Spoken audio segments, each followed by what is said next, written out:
There's this incredibly romanticized idea in the world of real estate Yeah, investing. definitely. Like you buy a property, maybe it's this beautiful historic home or a multifamily unit, and you throw open the doors to provide a safe haven for, a vulnerable population. Right. It feels good. It does. It does. It's like the ultimate legacy play, right? Yeah. You're building this sustainable business while genuinely serving your community at a fundamental level. You're providing shelter. It is a really powerful motivator. Mm. But the reality of operating in that space usually doesn't look like some heartwarming movie montage. Yeah, not at all. It usually looks more like a state inspector standing in your hallway with a clipboard, just, Yeah. handing you a huge stack of zoning violations and a crippling fine. Which perfectly brings us to the core of today's deep dive. We are looking at a very specific, honestly incredibly costly mistake that real estate investors make. Huge mistake. Assuming that opening your doors to serve vulnerable people is just a matter of buying a house and handing out the keys. Yeah, flying blind in this regulatory environment is literally the quickest way to lose your shirt. Exactly. And, that's actually the same reason we partnered with Flowers and Associates Property Rentals for today's deep dive. Oh, right. Perfect fit. Right. Their entire mission is focused on helping frustrated landlords to stabilize rental income. Like, if you are dealing with inconsistent revenue or just navigating the utter chaos of property management without a net, you need a stabilized foundation just to survive. You really do. And as we are about to see in our source material today, stabilization actually starts with understanding the legal landscape you are standing on. Because that legal landscape is, frankly, entirely unforgiving. I mean, the definitions and frameworks in this space can and absolutely will make or break your business model before a single resident even moves in. Which is why we are officially kicking off a brand new series today. It's titled Assisted Living Facilities versus Special Needs Housing, the Pros and Cons. I am so excited for this one. Same. In our upcoming deep dives, this series is going to map out the unique rules, the hidden landmines, and, the overlooked opportunities for every single state across the country. Every single one. But today, based on a really fascinating article by real estate investor Robert Flowers, our spotlight is planted firmly on the state of Georgia. And Georgia serves as the absolute perfect case study for this. You have a market experiencing just explosive population growth. Right, massive growth. Which naturally drives incredible demand for specialized housing. But you also have this highly specific set of state-level regulatory hurdles. They operate almost like a trap for the uninformed investor. Okay, let's unpack this, because the biggest trap mentioned in the text is just the basic definition of assisted living. People throw that term around constantly, like literally all the time. They really do. They use it to describe basically any kind of supportive housing for seniors. It's like buying a cozy residential property and assuming you can just run a boutique bed and breakfast. Right, but then finding out the state expects you to operate a highly regulated mini hospital. Yes, exactly that. What's fascinating here is that assisted living has essentially become a generic catch-all term in everyday conversation. But legally, that casual usage is incredibly dangerous. Because the state doesn't see it that way. Not at all. In the eyes of the state of Georgia, assisted living is a rigid, highly specific, and heavily regulated legal classification. It does not just mean a house where older people live and get some help. Right. It's not just a casual description. No. Assisted living is strictly overseen by the Georgia Department of Community Health. Specifically, it's their Healthcare Facility Regulation Division. Oh, wow. Okay, so notice the word healthcare right there in the title. Exactly. You are officially entering a medical-adjacent regulatory environment. So they aren't just looking at, the structural integrity of the building or if the roof leaks. Oh, no. They are auditing your operational health standards. They're looking at your medication management protocols, your staffing ratios. The heavy stuff. Yeah. And the detail that usually stops casual investors dead in their tracks is the state's resident count requirement. Under Georgia's rules, to officially hold a license as an assisted living community, your facility must serve 25 residents or more. Wait, 25 residents. Let's just analyze the financial implications of that for a second. It's huge. A 25 resident minimum immediately prices out the mom and pop investor, right? Yeah. The person looking to buy a cute 4-bedroom house on a cul-de-sac. Oh, absolutely. Because to house 25 adults safely, you are bypassing standard residential loans entirely. You're dealing with commercial lenders, commercial zoning, commercial liability insurance. You're acquiring a commercial asset class at that point. You're stepping into a completely institutional scale of operations. That's wild. And the source text points out another massive nuance here. These communities are licensed to serve adults who need varying degrees of help with the activities of daily I living. mean, bathing and dressing. Right. Bathing, dressing, managing medications.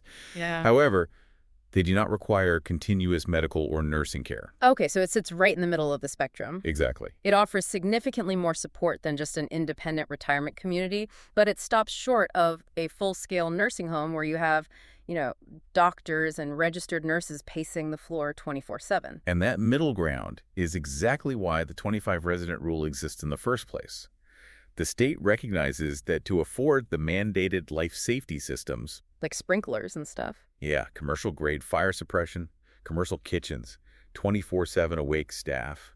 To afford all that without charging astronomical fees, the facility needs economies of scale. That makes sense.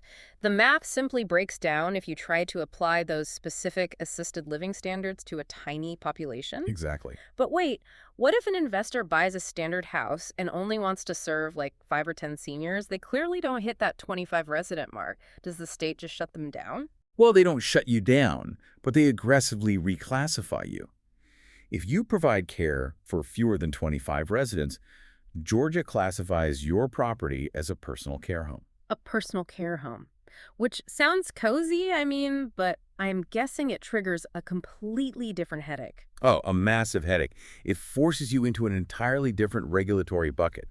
A personal care home has its own distinct architectural standards, totally different fire safety codes. Oh, so you can't just use standard fire alarms. No. Often you're required to do expensive sprinkler retrofits just to meet the institutional life safety code. Plus, there's a different set of licensing categories. Wow. You might have bought the property thinking residential, but the fire marshal is going to evaluate it based on the fact that the occupants have limited mobility.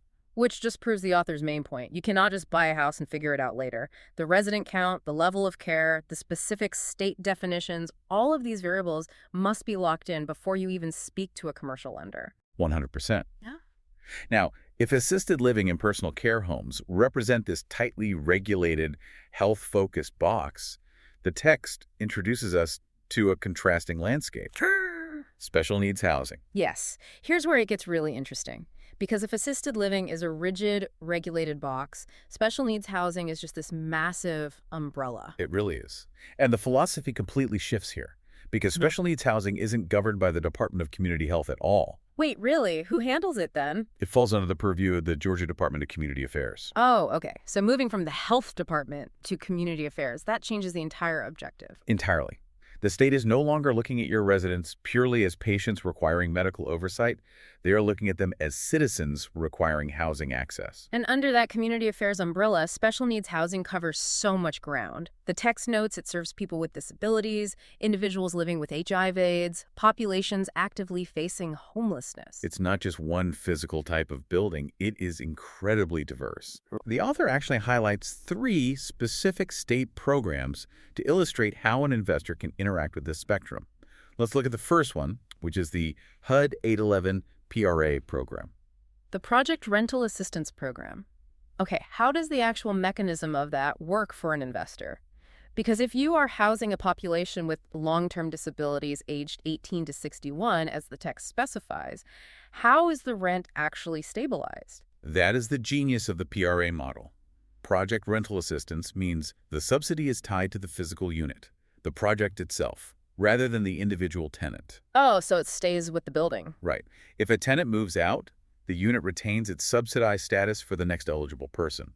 The tenant typically pays about 30% of their adjusted income toward rent, and HUD covers the rest. Wow, bringing the landlord right up to the agreed fair market rent. Exactly. That drastically lowers the vacancy risk for the investor while providing permanent, supportive housing for a younger demographic that desperately needs it.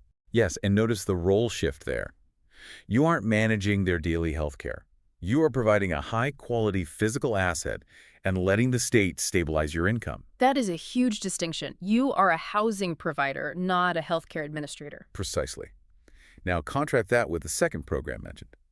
the Home Access Program, which is also run by the Department of Community Affairs. Okay, this one fascinated me because it completely subverts the idea that an investor needs to buy some massive new facility.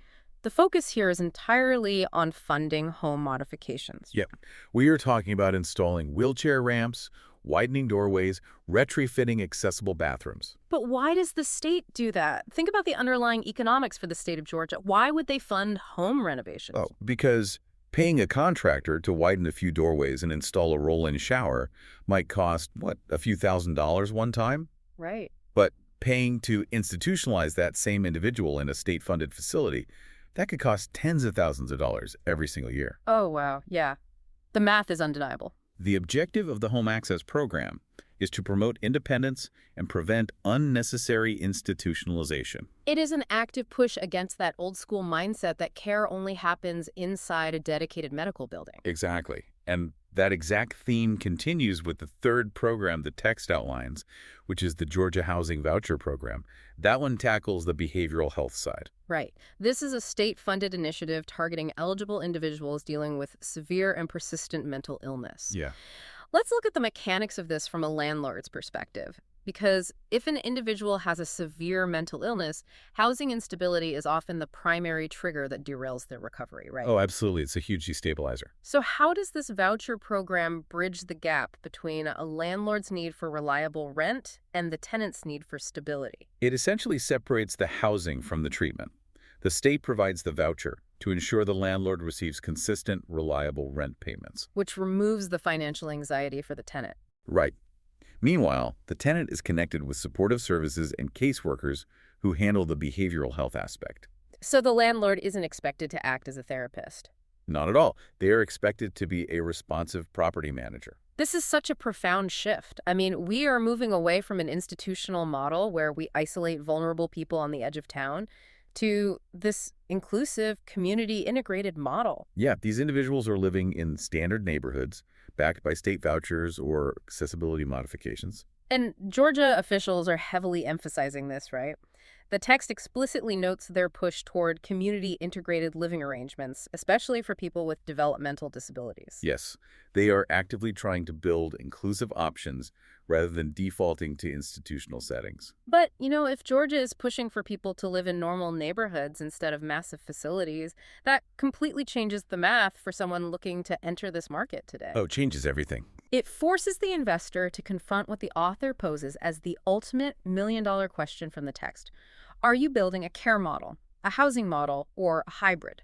And if we connect this to the bigger picture, your answer to that specific question dictates your entire day-to-day reality as a business owner. Let's give this some concrete shape for the listener. Let's say an investor chooses Path A, the assisted living route, the care model.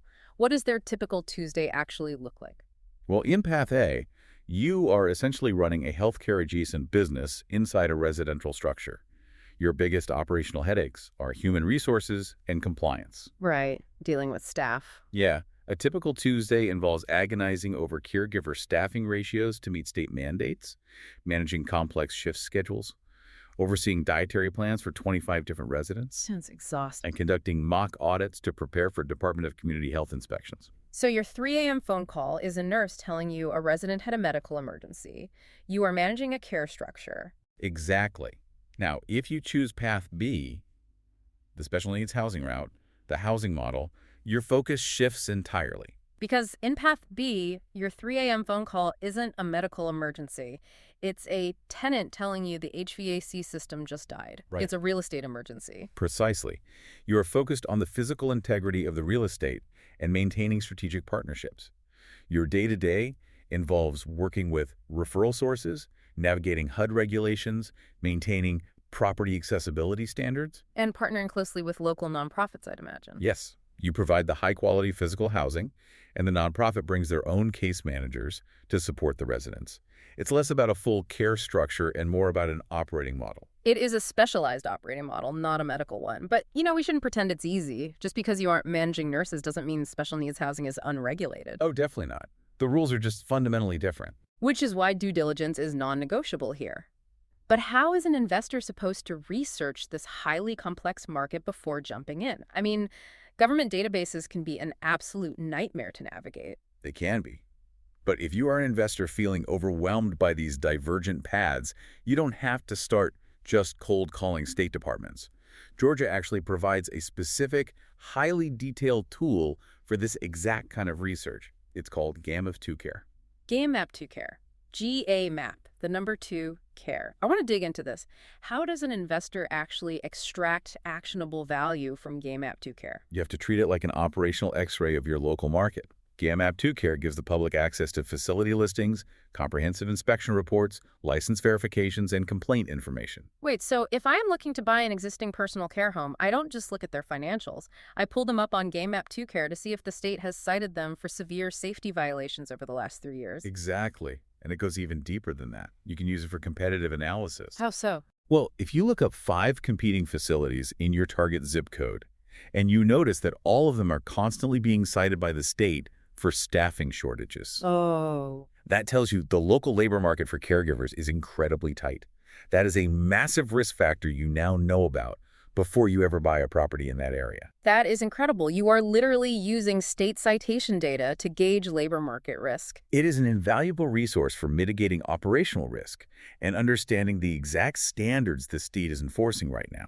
So what does this all mean? When you synthesize all of this, the strict definition of 25 residents for assisted living, the different fire codes for personal care homes, the shift from health to community affairs, the mechanics of HUD 811 PRA vouchers. It's a lot. It is, but it all boils down to one golden rule that Robert Flowers explicitly states in the text. Yes. The smartest move an investor can make is to slow down and define your specific resident population first. First, before you hire an architect, before you scout locations, and absolutely before you sign a commercial loan. Are you serving seniors who require daily physical assistance? Are you serving younger adults with disabilities who can live independently but just need a subsidized unit? Or are you serving individuals with behavioral health needs who rely on state vouchers and outside caseworkers? That single decision changes everything. It changes your licensing requirements, your zoning strategy, your fire safety codes, your staffing model, your referral networks, ultimately, your entire revenue structure. It dictates the DNA of your business. We know the demand for specialized housing in Georgia is undeniably high, whether you're looking at seniors or adults with behavioral health needs. But as the text brilliantly points out, demand alone is not a strategy. Demand is just the weather. Right. Clarity is the strategy. Knowing the exact regulatory box you are stepping into is how you protect your downside. And if you can achieve that clarity, you position yourself to avoid devastatingly expensive fines while setting up a sustainable long-term business that genuinely serves the community. Absolutely. If you are listening to this and realizing that there is, a massive opportunity to create reliable income while meeting a profound need, you really have to read the source material from today's deep dive. We highly encourage you to get your copy of Robert Flowers' book. Oh, it is the ultimate blueprint for bridging the gap between a good intention and a compliant, profitable execution. The book is titled The Joy of Helping Others: Creating Passive Income Streams Through Special Needs Housing. If you want to learn the mechanics of this real estate strategy without learning the hard way through state fines, this is a must-read. A total must-read. It is available right now on Amazon. Just search for The Joy of Helping Others by Robert Flowers on Amazon and grab a copy. Seriously, it will save you thousands of dollars in trial and error. Absolutely. And remember, this is just the first installment of our new series, Assisted Living Facilities versus Special Needs Housing, the Pros and Cons. Next time, we are crossing state lines to explore the complex rules and hidden opportunities of an entirely new state. You won't want to miss how the regulations completely change when you cross a border. But as we wrap up our focus on Georgia today, this raises an important question based on a major shift we discussed. Oh, let's hear it. We talk heavily about the state's intentional push toward community-integrated living arrangements. Right. State departments are actively funding home modifications and issuing rental vouchers to keep vulnerable people out of large institutions. Yeah. I want you to look at your own neighborhood. Think about the homes on your street. As our society evolves and as these state programs gain momentum, are we moving toward a future where the massive, isolated 100-bed facility becomes completely obsolete? Wow. Will the future of care simply be beautifully modified, highly integrated homes operating quietly and inclusively right next door to us? It is entirely possible that the house you drive past every day is already the future of community care. Something to ponder. We will see you on the next deep dive.